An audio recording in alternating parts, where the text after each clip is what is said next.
ಇನ್ನು ಹುಬ್ಬಳ್ಳಿಯ ಕರಸೇವಕರ ಬಂಧನ ಪ್ರಕರಣ ಒಂದು ರೀತಿ ಕಾಂಗ್ರೆಸ್ನಲ್ಲೇ ಗೊಂದಲ ಮೂಡಿಸುವಂತಹ ಸ್ಥಿತಿಯನ್ನು ತಂದಿಟ್ಟಿದೆಯಾ?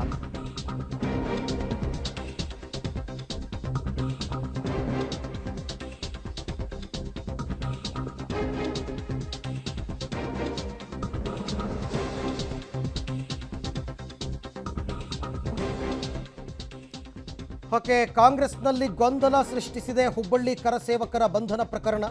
ಸಿದ್ದರಾಮಯ್ಯ ಪರಮೇಶ್ವರ್ ಸಮರ್ಥನೆ ಮಾಡಿಕೊಂಡ್ರೆ ಉಪಮುಖ್ಯಮಂತ್ರಿ ಡಿ.ಕೆ. ಶಿವಕುಮಾರ್ ಅಂತರವನ್ನು ಕಾಯ್ದುಕೊಳ್ತಾ ಇದ್ದಾರೆ. ಲೋಕಸಭೆ ಹೊತ್ತಲ್ಲಿ ಪಕ್ಷಕ್ಕೆ ಡ್ಯಾಮೇಜ್ ಆತಂಕದಲ್ಲಿದ್ದಾರೆ ಕನಕಪುರದ ಬಂಡೆ. ಹಿಂದೂ ಮುಸ್ಲಿಂ ವಿವಾದಗಳಲ್ಲಿ ಡಿ.ಕೆ. ಶಿವಕುಮಾರ್ ಇದು ಮೊದಲನೇದೇನಲ್ಲ, ಹಿಂದಿನಿಂದಲೂ ಕೂಡ ಅಂತರವನ್ನು ಕಾಯ್ದುಕೊಂಡು ಬಂದಿದ್ದಾರೆ. ಹಾಗಾದರೆ ಅವ್ರ ಲೆಕ್ಕಾಚಾರ ಏನು?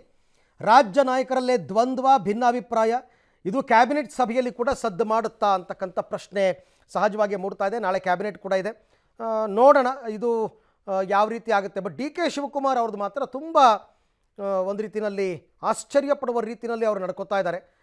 ಒಂದು ಹಂತದಲ್ಲಿ ಅವರು ಕುಕ್ಕರ್ ಬಾಂಬ್ ಬ್ಲಾಸ್ಟ್ ಆದಂತಹ ಸಂದರ್ಭದಲ್ಲಿ ದೇ ಆರ್ ಮೈ ಬ್ರದರ್ಸ್ ಅಂತ ಹೇಳಿದರು. ಈಗ ನೋಡಿದ್ರೆ ಹಿಂದೂ ಮುಸ್ಲಿಂ ವಿಚಾರದಲ್ಲಿ ವಿವಾದಗಳಲ್ಲಿ ಡಿ.ಕೆ. ಶಿವಕುಮಾರ್ ಅಂತರವನ್ನು ಕಾಯ್ಕೋತಾ ಇದ್ದಾರೆ. ಯಾಕೆ, ಏನು ಲೆಕ್ಕಾಚಾರ? ಲೋಕಸಭೆ ಚುನಾವಣೆಯಲ್ಲಿ ಕೈ ಕೊಡುತ್ತೆ ಇದು ಅಂತ ಅವರು ಸುಮ್ಮನಿದಾರ. ಆದರೆ ಸಿದ್ದರಾಮಯ್ಯ ಮತ್ತು ಪರಮೇಶ್ವರ್ ಮಾತ್ರ ಸಮರ್ಥನೆ ಮಾಡ್ಕೊಂಡಿದ್ದಾರೆ. ಡಿ.ಕೆ. ಶಿವಕುಮಾರ್ ಅಂತರವನ್ನು ಕಾಯ್ದುಕೊಂಡಿದ್ದಾರೆ.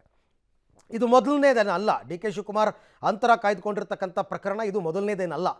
ಯಾವ್ಯಾವಾಗ ಹಿಂದೂ ಮುಸ್ಲಿಂ ವಿವಾದಗಳು ಬರುತ್ತೋ ಎಲ್ಲ ಸಂದರ್ಭದಲ್ಲೂ ಸೈಲೆಂಟಾಗೇ ಇದ್ದರು ಡಿ.ಕೆ. ಶಿವಕುಮಾರ್ ಬಹುತೇಕ. ಅಂದರೆ ಹೇಗೆ ಅಂದರೆ ಕೆಲವು ಸರ್ತಿ ಅವ್ರ ಮಾತುಗಳು ಅಡ್ಡಗೋಡೆ ಮೇಲೆ ದೀಪ ಇಟ್ಟಂಗೆ ಮಾತನಾಡ್ತಾಯಿದ್ರು. ಅತ್ಲಗೂ ಅಲ್ಲ ಇತ್ಲಗೂ ಅಲ್ಲ, ಆ ರೀತಿ ಅವರು ಮಾತನಾಡ್ತಾ ಇದ್ರು. ಈಗಲೂ ಕೂಡ ಈ ಹುಬ್ಬಳ್ಳಿ ಕರಸೇವಕರ ಬಂಧನ ಪ್ರಕರಣದಲ್ಲೂ ಕೂಡ ಡಿ.ಕೆ. ಶಿವಕುಮಾರ್ ಅಂತರವನ್ನು ಕಾಯ್ದುಕೊಳ್ತಾ ಇರ್ತಕ್ಕಂಥದ್ದು. ಅಂದರೆ ಬ್ಯಾಲೆನ್ಸ್ ಮಾಡ್ತಾ ಇದ್ದಾರಾ ಡಿ.ಕೆ. ಶಿವಕುಮಾರ್, ಡ್ಯಾಮೇಜ್ ಆಗದೇ ಇರೋ ಹಾಗೆ ಅಂತ. ಯಾಕೆಂದರೆ ಇದು ದೊಡ್ಡ ಇಶ್ಯೂ ಆಗುತ್ತೆ.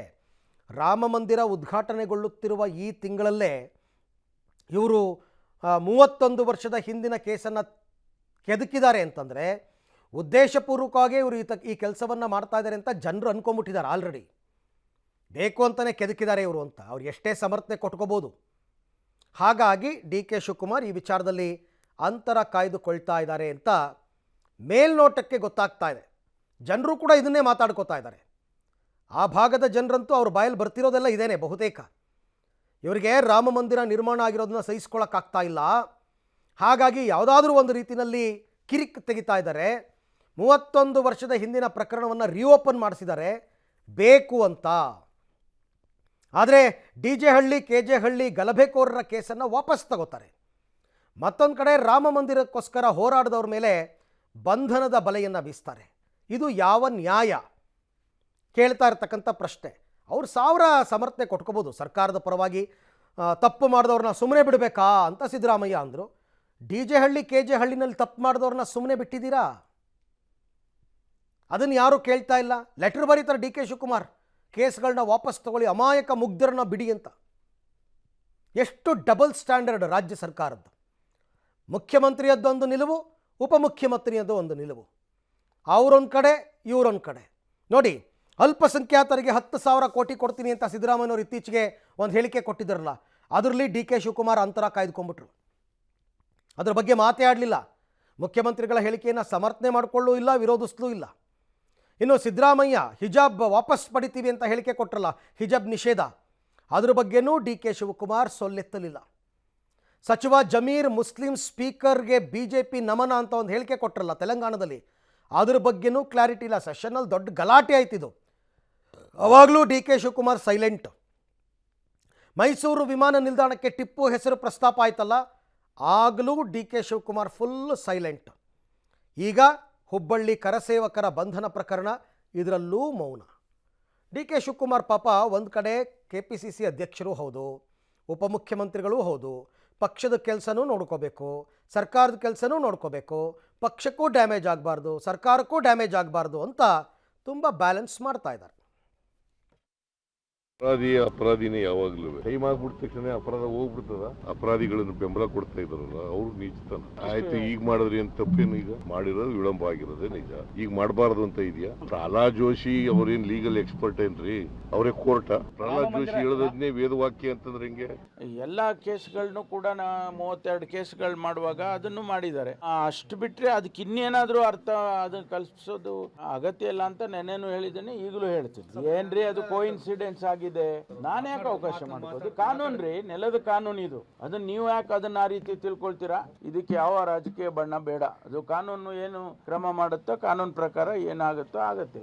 ನಮ್ಮ ಇಂಟರ್ಫಿಯರೆನ್ಸ್ ಆಗಲಿ ನಮ್ಮ ಡೈರೆಕ್ಷನ್ಸ್ ಆಗಲಿ ಅಗತ್ಯ ಇರೋದಿಲ್ಲ. ಈ ಬಗ್ಗೆ ಮತ್ತಷ್ಟು ಮಾಹಿತಿ ನನ್ನ ಕೊಲೀಗ್ ಮಸೂದ್ ಅವರಿಂದ ಪಡಿತಾ ಹೋಗೋಣ. ಮಸೂದ್, ಈಗ ಕೆಲವೊಂದು ವಿಚಾರಗಳಲ್ಲಿ ಡಿ ಕೆ ಶಿವಕುಮಾರ್ ಅವರ ಮೌನ ಇದನ್ನು ಯಾವ ರೀತಿ ಅರ್ಥೈಸ್ಬೋದು ಅಂತ, ಪಕ್ಷದಲ್ಲೇ ಭಿನ್ನಾಭಿಪ್ರಾಯ ಇದೆ ಮುಖ್ಯಮಂತ್ರಿಗಳಿಗೂ ಉಪಮುಖ್ಯಮಂತ್ರಿಗಳಿಗೂ ಅಂತ ಅನ್ಕೋಬೇಕಾ, ಅಥವಾ ಡಿ ಕೆ ಶಿವಕುಮಾರ್ KPCC ಅಧ್ಯಕ್ಷರಾಗಿ ಪಕ್ಷದ ಹಿತವನ್ನು ಕಾಪಾಡಬೇಕು, ಸರ್ಕಾರದ ಹಿತವನ್ನು ಕಾಪಾಡಬೇಕು, ಆ ರೀತಿ ಏನಾದ್ರು ಬ್ಯಾಲೆನ್ಸ್ ಮಾಡ್ತಾ ಇದ್ದಾರಾ ಅಂತನಾ, ಅಥವಾ ಇದೇನು ಪೂರ್ವ ಯೋಜಿತ ಅಂತನಾ, ಹೆಂಗೆ ಇದು ಅಂತ ಈ ವಿಚಾರ? ಅರವಿಂದ, ಹುಬ್ಬಳ್ಳಿ ಕರಸೇವಕರ ಬಂಧನ ಪ್ರಕರಣ ಈಗ ಬಿಜೆಪಿ ಮತ್ತು ಕಾಂಗ್ರೆಸ್ ನಡುವೆ ಒಂದು ರೀತಿಯಲ್ಲಿ ರಾಜಕೀಯ ಗುದ್ದಾಟಕ್ಕೆ ಎಡೆ ಮಾಡಿಕೊಟ್ಟಿರುವಂಥದ್ದು. ಬಿಜೆಪಿ ಇವತ್ತು ರಾಜ್ಯಾದ್ಯಂತ ಹೋರಾಟ ಕೂಡ ಮಾಡ್ತಾ ಇದೆ, ಯಾರನ್ನ ಬಂಧನ ಮಾಡಿದರೆ ಅವ್ರನ್ನ ಬಿಡುಗಡೆ ಮಾಡಿ ಅಂತ. ಆದರೆ ಈ ಒಂದು ಪ್ರಕರಣ ಸರ್ಕಾರದಲ್ಲೂ ಕೂಡ ಗೊಂದಲಕ್ಕೆ ಎಡೆ ಮಾಡಿಕೊಟ್ಟಿರುವಂಥದ್ದು. ಭಿನ್ನ ಭಿನ್ನ ಅಭಿಪ್ರಾಯಗಳು ಸರ್ಕಾರದಲ್ಲಿ ಕೇಳಿ ಬರ್ತಾ ಇದ್ದಾವೆ.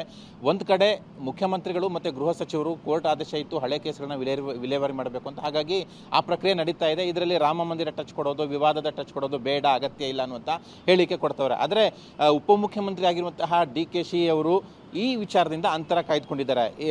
ವಿಧಾನಸಭೆ ಚುನಾವಣೆ ನಂತರದಿಂದ ಈ ಥರದ ವಿವಾದಾತ್ಮಕ ಪ್ರಕರಣಗಳಲ್ಲಿ ಬಹುತೇಕ ಪ್ರಕರಣಗಳಲ್ಲಿ DKC ಅವರು ಎಂಟ್ರಿ ಕೊಡ್ತಾ ಇಲ್ಲ, ಮೌನಕ್ಕೆ ಶರಣಾಗೋದು, ಜೊತೆಗೆ ಅಡಗೋಡೆ ಮೇಲೆ ದೀಪ ಅದು ಮಾತಾಡಬೇಕಾದಂಥ ಅನಿವಾರ್ಯತೆ ಬಂದಾಗ ಮಾಧ್ಯಮಗಳು ಕೇಳಿದಾಗ ಆ ಅಡಗೋಡೆ ಮೇಲೆ ದೀಪ ಇಟ್ಟಂತೆ ಮಾತನಾಡೋದು ಅಥವಾ ನುಡಿಸ್ಕೊಂಡು ಹೋಗೋದು ಅವೆಲ್ಲವೂ ಕೂಡ ಮಾಡ್ತಾ ಇದ್ದಾರೆ. ಕರಸೇವಕರ ಬಂಧನ ವಿಚಾರದಲ್ಲೂ ಕೂಡ ಇದುವರೆಗೆ ಯಾವುದೇ ಮಾತನಾಡಿಲ್ಲ, ಸರ್ಕಾರದ ಕ್ರಮವನ್ನು ಸಮರ್ಥನೆ ಕೂಡ ಮಾಡ್ಕೊಂಡಿಲ್ಲ. ಎಲ್ಲ ಒಂದು ಕಡೆ ಸರ್ಕಾರದಲ್ಲಿ ಈ ಥರ ವಿಚಾರಗಳು ಬಂದಾಗ ಚರ್ಚೆ ಮಾಡಿ ನಿರ್ಣಯ ತೆಗೆದುಕೊಳ್ತಾ ಇಲ್ಲ ಅನ್ನುವಂಥದ್ದು DKC ಅವರ ಅಂತರದಿಂದ ಗೊತ್ತಾಗ್ತಾ ಇದೆ. ಈ ಹಿಂದೆನೂ ಕೂಡ ಲಾಸ್ಟ್ ಅಂದರೆ ಕುಕ್ಕರ್ ಬ್ಲಾಸ್ಟ್ ಪ್ರಕರಣ ಏನಾಯಿತು, ಆ ಸಂದರ್ಭದಲ್ಲಿ ಆರೋಪಿ ಏನಿದ್ದ ಆರೋಪಿ ತನಿಖೆಗೂ ಮುಂಚೆ ದೇ ಆರ್ ಮೈ ಬ್ರದರ್ಸ್ ಅನ್ನುವಂಥ ಹೇಳಿಕೆ ಕೊಟ್ಟು ಎಡವಟ್ಟು ಮಾಡ್ಕೊಂಡಿದ್ರು DKC ಅವರು. ಅದೇ ಹೇಳಿಕೆನ ಈಗಲೂ ಕೂಡ ಬಿಜೆಪಿಯವರು ಜಂಜಾಟ ಮಾಡ್ತಿದ್ರೆ ಎಳ್ಕೊಂಡು ಬರ್ತಾ ಇದ್ದಾರೆ. ಅದೇ ಲಾಸ್ಟು ಅಲ್ಲಿಂದೀಚೆಗೆ ತಮ್ಮನ್ನು ತಾವು ಸ್ವಯಂ ನಿರ್ಬಂಧ ಹಾಕೊಂಡು ಈ ಥರದ ವಿಚಾರಗಳಲ್ಲಿ ಅಂತರವನ್ನು ಕಾಯ್ದುಕೊಂಡಿದ್ದಾರೆ. ಅವರು KPCC ಅಧ್ಯಕ್ಷರು ಕೂಡ ಹೌದು, ಲೋಕಸಭೆ ಚುನಾವಣೆ ಕೂಡ ಬರ್ತಾ ಇದೆ.